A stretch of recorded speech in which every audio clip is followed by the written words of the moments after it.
Second taragi matam pizage Sigi Laisida munna yengbiyu kari uba phange yengbiyu.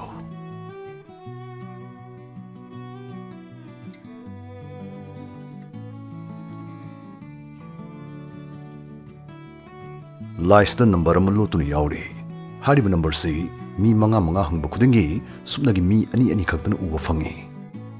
Adom lotuna yauriba number si uba phangbiragadi yam phare. Hauzik phawba uba phangmidragadi phone du thapna thambiraga mutang yengbiyu. Kari number urakpagi haibadu comment da soidana phongdokpiramo. Yarimkhai mit khapiganu adongi khubak mai singdu ai lenghanjarke. Video sigi mai jabukta phatbat chiliba make sing staida munna yengbiyo. Mitpham hongbiganu yam munna yengbiyo. Ai 5 form sing tijarake 5 hek harpaga adongi khubak ti yengbiyo. Adongi khubak mai singdu haido haijin torokpa lengakko mana soidana ugane. 1 2 3 4 5 kubak ti yengbiro.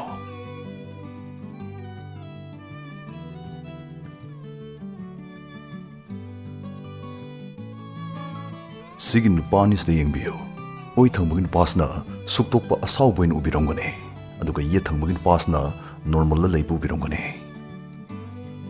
Adubu adom nangak toidi mittu khujilaga uirum tawraga mutang yengbiyo. Suktokpa asawba oigin pasna normal oina laikhine duga normal oina uramba yetkin pasna suktokpa asawba onkhine.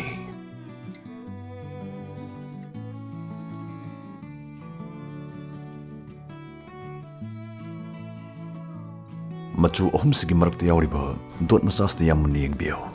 Yarimkhri mit kupigano aina 10 phang masing thirakane 9 hek yaurpaga machu ahum si aina ut machu da sindurakane. Adubu adom nangak toidi aina ut machu da hek sindurakpaga machu se dom nadi ut machu ina uroi lei machu coffee machu madi higu machu ina urakane. Mayai gi dots da mun yengbiro masing thizarage 1 2 3 4 5 6 7 8 9 Dots day mit pamek ahong tropagadom ut masu subir amgane. Marakthana Hi friends, sanaba pamdaba kana leibage. Adubu pleasure kakinataba profitable oiba game su lei haibasi adom hana khangbirabra. Sanaba yam nungaibta natana profitable oiba emotions power piba ngamadugumba high quality game amtang haijage.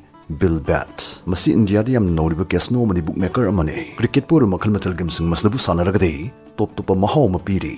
Games kidamukta di Bill Bat si mayam na khwaidagi pamna sana khalakle. Maramdi masdi evening amada jackpot ki mana phangba yabi kudong chaba piri. Sanawai mong se fit yengbiyo.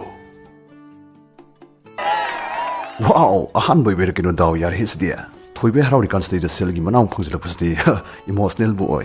Bill Bat ki am ngaiba mana mogi bonus pibasne. Pin comment killing sangiraga 1000 star tomatamda 108 free spins pangane. Sumaina game sanaraga selgi price pangbi game singdadi Bill Bet na best ne. Keinom boy sports betting boy ro adom heng apam kudimuk lo yawram mane. Pambi basing na pin comment killing tagi restart obio. Bonus pangbiyo mani Bill Bet ki jackpot low bio.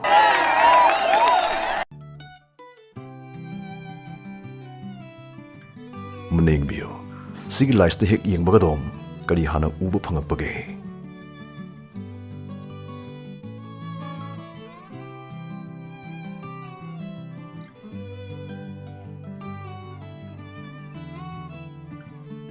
Upalma udringai Laisida gadomna nupi gi saktam amahana ubiragadedom yam creative oiba bhamna sagatpagi sakti yam wangba yam artistic oiba midani dana study singda phungdu e.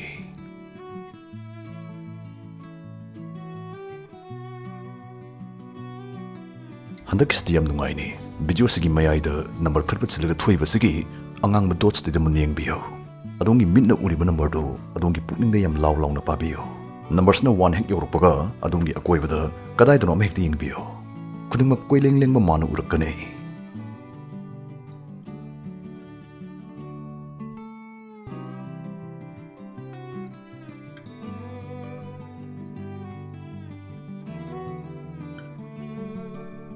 Sigi Laisida kaigi mamai punna kya uba phangbagi yengbiyo.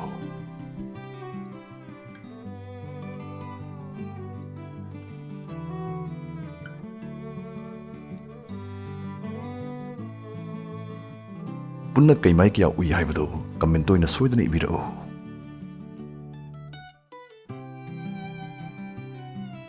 Sigi leising sigi marakta ichaw chawni phongphongna sa ama lotuna leiri kari sanu uba ngamreng biyo.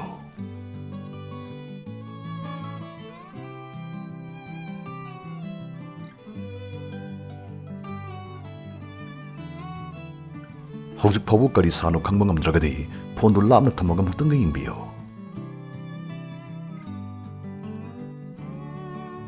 Second taramangagi matam pizage Sigi Laisida sa ama lotlaga yauri kari sanu khangba ngamreng biyo.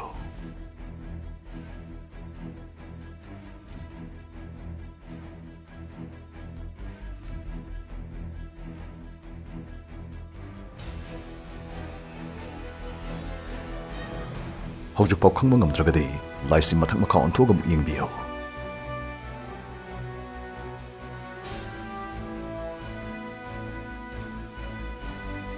Sigi Laisida muneng biyo.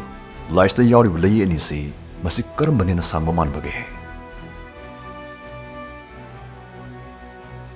Mathakis ne na sangma manu ubune. Adubuda sengbadi line anisi sangma chap manari bane.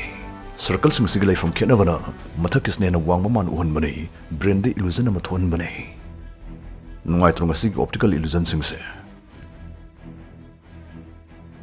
Handaki sisuyam nungai rakani. Laisigi mayai di yauriba angang badot stayda yarmkhi mit khaptani yingbiyo. Ai ten phong masing thizarake aina ten hek harakpaga mit usilaga koktu mathakta non khatbiyo. Aduga mit usinna mit khappagi mong tawbiyo. Mit pangdabi. Yam ngakningai oina Barack Obama gi saktam yam mek singna uba phangakane. Aina haijakibdu tawba kawbigano masing thizarake. 1 2 3 4 5 6 7 8 9 10.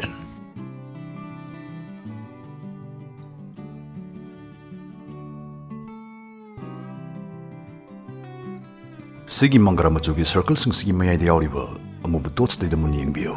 Ai ten phong masing thizarke aina ten hek harpaga mathakta silingdi yangkhalaga mittu marirak tik tik tik khappiyo. Circle sing sedom adum ura leini. Adubu amuke nangaklidi mangra masusi mangra masuina uraroi asang manatraga ut masuina Urakkani.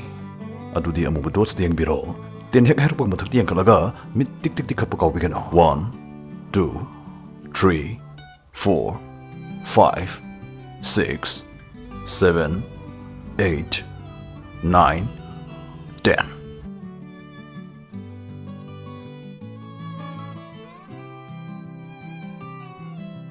Sigi Laisida urisi migi mai thonga mani. Adugu Sigi Laisida English ki wahi ma lotuna yauri madu kari wahino adum puthokpa ngamreng biyo.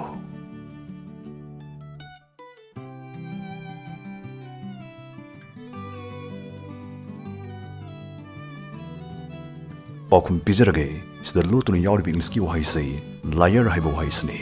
LIAR.